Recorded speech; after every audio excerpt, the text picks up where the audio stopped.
Moby-Dick, by Herman Melville.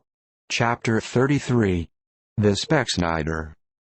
Concerning the officers of the whalecraft, this seems as good a place as any to set down a little domestic peculiarity on shipboard, arising from the existence of the harpooner class of officers, a class unknown of course in any other marine than the whale fleet. The large importance attached to the harpooner's vocation is evinced by the fact that originally in the old Dutch fishery, 2 centuries and more ago, the command of a whale ship was not wholly lodged in the person now called the captain, but was divided between him and an officer called the Specksnyder. Literally this word means fat cutter. Usage, however, in time made it equivalent to Chief Harpooneer. In those days, the captain's authority was restricted to the navigation and general management of the vessel, while over the whale hunting department and all its concerns, the Specksnyder or Chief Harpooneer reigned supreme.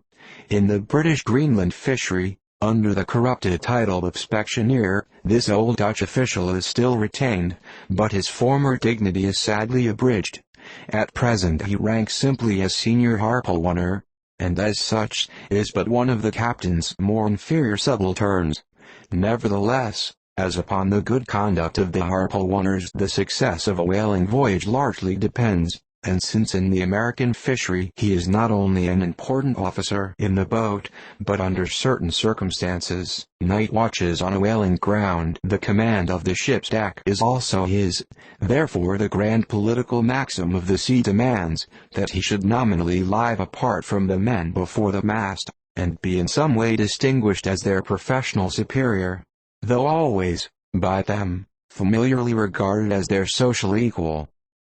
Now, the grand distinction drawn between officer and man at sea is this: the first lives aft, the last forward.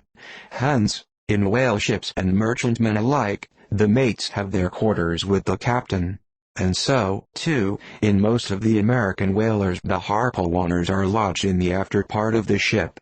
That is to say, they take their meals in the captain's cabin, and sleep in a place indirectly communicating with it.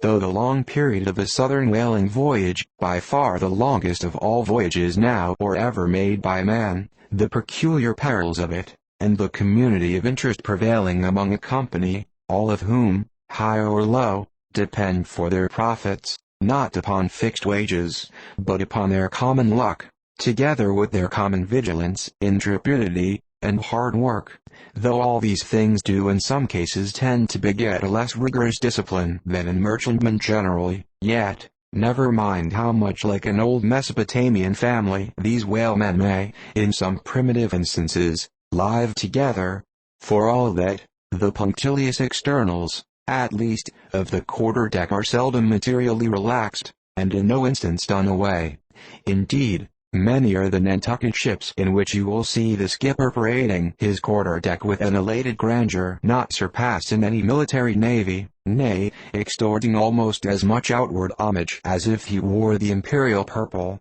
and not the shabbiest of pilot cloth.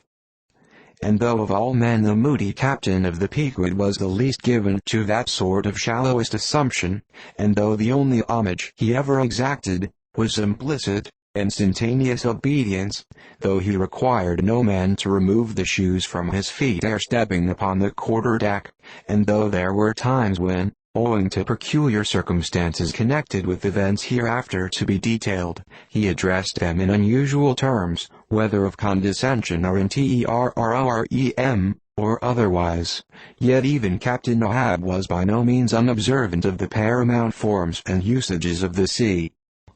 Nor, perhaps, will it fail to be eventually perceived, that behind those forms and usages, as it were, he sometimes masked himself, incidentally making use of them for other and more private ends than they were legitimately intended to subserve.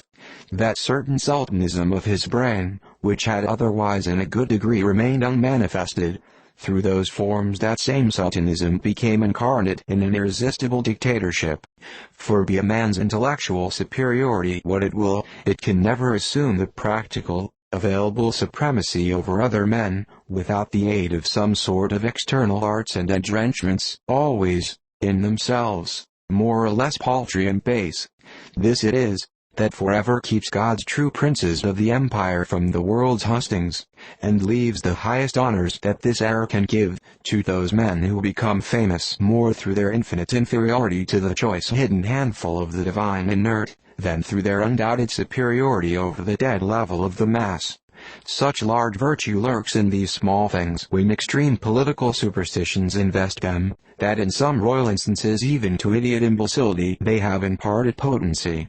But when, as in the case of Nicholas the Tsar, the ringed crown of geographical empire encircles an imperial brain, then, the plebeian herds crouch abased before the tremendous centralization. Nor will the tragic dramatist who would depict mortal indomitableness in its fullest sweep and direct swing, ever forget a hint, incidentally so important in his art, as the one now alluded to.